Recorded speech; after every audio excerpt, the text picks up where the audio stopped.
uyu mukobwa reka tumwite Betty, uwo nguri kure muri screen zawe, yitwa nde? Yitwa Betty, ntuze kumwibagirwa. Akaba akora akazi k'iki? Kubwarimu. Ku kazi k'ubwarimu akora ntabwo ari akazi nyine kari permanent cyangwa se ngo usange ngajya ku ishuri cyangwa mu ishuri akayigisha, kwa kuntu usanga nk'umwarimu yigisha cyangwa se nk'umuntu yigisha umwana wo mu gipangu, ukagera mu gipangu ukinjiramo ukavuga ati umwana wanyu nzajya mubigishiriza mu amafaranga. Nibyo akora nawe. Usanga ari gukora ibintu nk'ibyo acuruza amayinite, acuruza amazi, utuntu dutandukanye. Yarangije kwigarangiza kaminuza ariko ntiyabasha kugira amahirwe yo kubona akazi, kandi abandi biga nabo barabonye akazi nyine, ariko we nyine ahora agira gute akora utuzi nk'utwo dutandukanye. Ahangaha rero aba yaje gukora akazi kumwe mu bakire aba baramuhaye akazi nyine bafite abana, avuga ati ujye umwigishiriza umwana nimugoroba undi usubireyo ko ari deal za. Ku rundi ruhande rero dufite umugabo w'icyamamare, reka tumwite nde? Wo mu Rwanda tumwite Roki Kimomo. Hano dufite nde? Kimomo n'abapampe bedere ngabo ba Kadafi baba bari kugenda bamugaragiye bamusomera message bati usi noneho abantu koga barwandiki kuri IG, dore ngo yaragushaka umuhura, dore ngo uyu ari kuvuga turi mwiza cyane, nta nubwo haga kukureba mpora nkwitegereza cyangwa umunsi umwe tukazahora nyine ya message bagenda bandikira ibyamamare ngira ngo murabizi. Aba n'abapampe bagenda bamusomera umusore avuga ati ibyo ngiro ntazi kubyumva, sinshaka no kubyumva, ibyo mu byihore. Uwo musore nyine ni icyamamare, twamwise nde? Roki. Twatangiranye na Betty tugeze kuri Roki. Ubwo ngira ngo abantu bose ndi kugenda mvuga amazina utazi kugira gute kubibagirwa. Hano Roki rero yagiye gusura mu bice bitandukanye by'ibyaro n'ahantu henshi hatandukanye, ari kugenda nyine agurira abantu ibiraha n'ibigori, agenda ahura n'abafana bareka ati muze mwifotoze shangiye nta mutima mubi ntago nkunda ngo gufunga umutwe, muze mwifotorezo nta bidanje mutumwe n'agafoto ka Roki nge n'ubundi ndatwika. Ngira ngo muri kubibona no ku kamodoka k'akananjiro bagendamo, muri kubibona n'abapampe bahagaze bakadafingira ngo muri kubareba. Roki wacu rero agira best friend unakwe kwa nina mwise nka Titi. Agira best friend umukobwa w'inshuti ye, muba hafi aho ngaho, hora bari kumwe, hora muganiriza ibintu byinshi bitandukanye, nyine amuhora hafi pe. Roki rero wacu kubera ko nta mutima mubagira, usanga yanamwihora avuga ati nabidanje naza abaho ngaho, ariko nyine nta bindi bintu byinshi, nta by'urukundo, ni ubushuti gusa, ni ububesto. Tugarutse nyuma rero kuri Betty wacu, yakira telefone iturutse umwe mu banyeshuri biganye kera, ikamubwira iti ko tugushaka tukongera tugahura nk'abanyeshuri twiganye tukagirana ikirori, ko dufitanye ikirori uzaboneka. Uyu Betty rero atavuga ati nta kabuza nzaboneka. Mwibuke ko Betty wacu ni inkubiswi, kandi abandi bose bigana nkuko nabivuze mbere bo babonye akazi, babaye abantu benshi bakomeye, ariko Betty wacu aracyastruggling, acuruza amayinite, acuruza amazi, nyine ni hirya no hino ni tout travel, arogosha akora ibintu byari byose, arasuka ibintu byose arabikora, nyine twakunda ubuzima bwarakuriye. Ukavuga ati ariko kugira ngo mbe mu buzima mbe hano hantu muri uyu mujyi, ngomba gukora igishoboka cyose kugira ngo mbone amafaranga cyangwa se mbone amafaranga yo kwishyura iri byondo n'ibintu byose bitandukanye.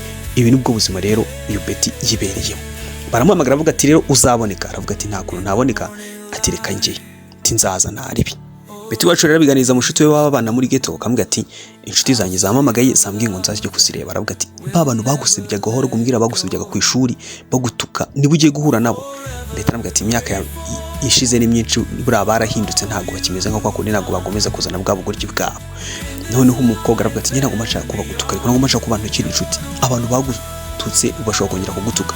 Betty avuga ati hashize igihe kinini kandi namaze no kubemera, ntabwo rero nabihindura ngomba kujyayo. Umukobwa aravuga ati ariko wigeze ubona aho umuntu wabaye mubi wundi apfa guhinduka? Ati bashobora kukubwirira nabo. Umukobwa aravuga ati nta kibazo, reka njye nijye guhura nabo naribi n'ubundi nta kintu bari buze kongera umara, nta muri buze kumubwira nabi humura, ariko kubwira mugenzi we ati wigira ikibazo ngo ni mushiti we babana muri ghetto. Uyu Betty rero umve ko nabera kubiswe, ahita amubwira ati rero hari n'ikibazo mfite, ubu nanabyeme ahubwo sinzambara iki. Umukobwa mushiti we aramubwira ati okay nta kibazo, humura nzakujyana gushopinga, ejo nzajya kujyana kugura imyenda uzambara kandi ninjye uzayishyura. Ahita amukubita amahoro cyate, mfata high five kabisa, ati wowe uri inshuti yanjye. Arangije amubwira ati none se ubwo nguko mbonye kwambara inkweto nzambara iki? Umukobwa aramuseka ati ariko ibibazo byawe nawe ntibijya bishira neza. Bidatinze rero bahita bagira mu kirori, bajya mu kirori bahuye n'abanyeshuri bari kubyina bitandukanye, bamwe noneho bari kubyina bigiye bitandukanye, bagira mu gihe rero cyo kwibwirana no kuvuga ukuntu ubuzima bubamereye. Nibwo buri wese yahaguruka avuga ati ngiye nkorera muri company imeze gutya, ngiye nese mbona akazi, ngiye nize masters, ngiye ngo umusige ndi gukorera professora, nyine batangira kuvuga amasitati yabo. Bageze kuri Betty arangije atangiye kuvuga, ikikubwa cyakunda kumubwira nabi kitajya gukora, cyavuga ati aratubwira igisuni ko tubizi ko nta kintu ukora, ahubwo se waba ufite sheri basi? Aravuga ati yenda mufite, ariko ntabwo ndibuze kumubabwira ariko izina rye ritangizwa na ra. Tira ati aranazwi, mushobora kuba munamuzi. ati ni Rocky ati yego ni Rocky. Umukobwa rero nta nubwo abazi ngo Rocky ni muntu ki, Rocky ni Betty, ati ni Rocky. Abantu ati ntabwo nakwizera ukundana na Rocky. Umukobwa ati yego. Umukobwa itaguka ikikobwa kibyoshye ni ko cyamwanga kuva na cyari kimugirira ishyari, kiravuga ati nta kuntu umukobwa ashobora gukundana na Rocky. Gita gisohoka kiruka banavuga ati nese kugiye, ati ntabwo nagumana n'uno mukobwa ari kubeshya. Abaragiye. Umukobwa arivugiye ati ngiye nikundana na Rocky. Umuntu nakundana atangizwa na aravuze ati atangizwa na ra. Abantu bahita bavuga ati uko yaba ari Rocky. Ahita avuga ati yego, umukobwa nawe ahita yikiriza ati ni Rocky. Uyu mukobwa ahita agira ishyari, ahita aguruka ahita avuga ati kanigende. Icyo wa mukobwa yakoze rero, yaragiye ahita ajya kuri Twitter, ajya kutwitinga na Instagram no TikTok ahantu hose hatandukanye, ahita posting ati mwari muzi ko Kimomo ari mu rukundo na Betty.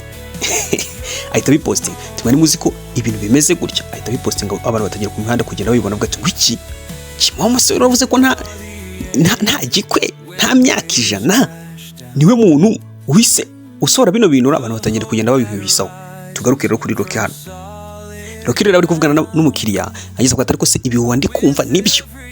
Rocky tibiye bihuhaza ati ngusigaye uri mu rukundo. Rocky ati ngiye n'umukobwa se reka barambeshye ngewe.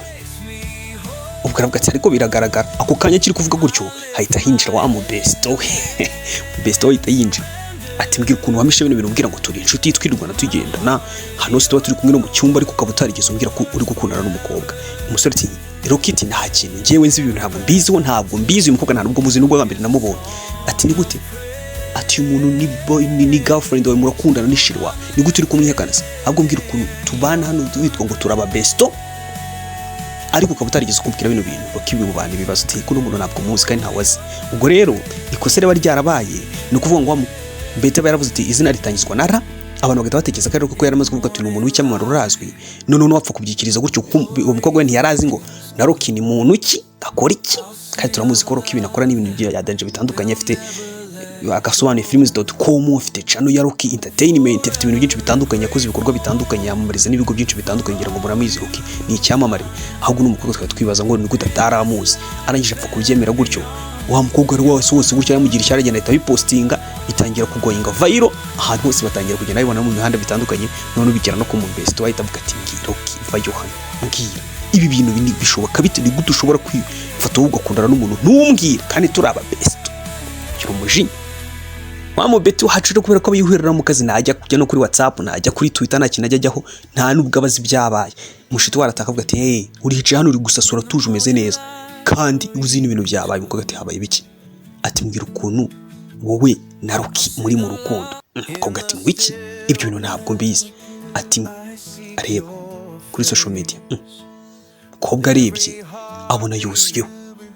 Umukobwa atari ko ngiyewe ninavuze ko izina ritangizwa na ra, ntabwo nanigeze mvuga ko Rocky. None bapfuye kuvuga Rocky mpita mva kubyikiriza gutyo, ntabwo nari mbizi ko Rocky ntabwo nari zungo Rocky ni muntu kimwe cyangwa akora ibiki. Ibyo bintu sinari nanabizi. Ubwo rero ngiye ntabwo nzi ukuntu byaje.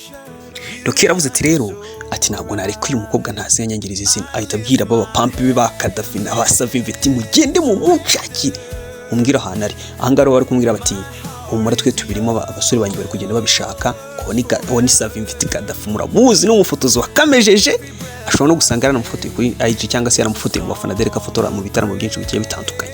Ati rero aramuzana aramubagezaho, ati tujye tumenye uwo ari we cyangwa se twe tujye no kumwirebera byose kimwe. Rocky ati mukanyereka ku kantu kanyitira, njye naravuze ngo nta gikwe nta myaka ijana, arangiza ukashaka kuza kunyitira nta n'isoni. Betty rasubiye kwigisha ko wa mugore bwa mbere yarageze hano, mbwira ati wowe kora akazi kawe ntukajye umbwira ngo wakererwe. Asubiye kubera ko yaramaze kugaragaza ko akundana na Rocky, kubera ko abantu benshi bakunda Rocky. Ahita avuga ati umva wowe urasa neza uyu munsi, umva reka ngusaba akantu kamwe. Ati mfite umukoresha wanjye ku kazi, ngo ni wa mugore w'umukire yigisha umwana we, ati akunda Rocky cyane. Ati umubabari ukamifotoye cyangwa se ukamumugerezaho cyangwa ukabahuza. Ati ndabizi nahita mbona promotion itaka kazi we nawe nahita nkuzamura. Ati mbabari nkorera icyo kintu niba mukundana, nabwo nari ko mukundana, kuki utabimbwiye kare? Nyine umukobwa batangira kumufata neza kubera ko kumvuga nkoranyambaga byasohotse ko kagize gute ari mu rukundo na Rocky, kugira ngo urabizi ukuntu Rocky ari icyamamare. Nyine abantu benshi bahita bagufata neza n'ibikorwa by'indashyikirwa aba yarakoze, abantu baba banamwemera cyane. Umugore hano aramubwira ati rero mbabarira nkora icyo kintu nanjye nzagukorera igishoboka cyose, nzanakuzamura umushahara umwana amafaranga wamwigishirizaga nzayazamura nyine uhembe menshi.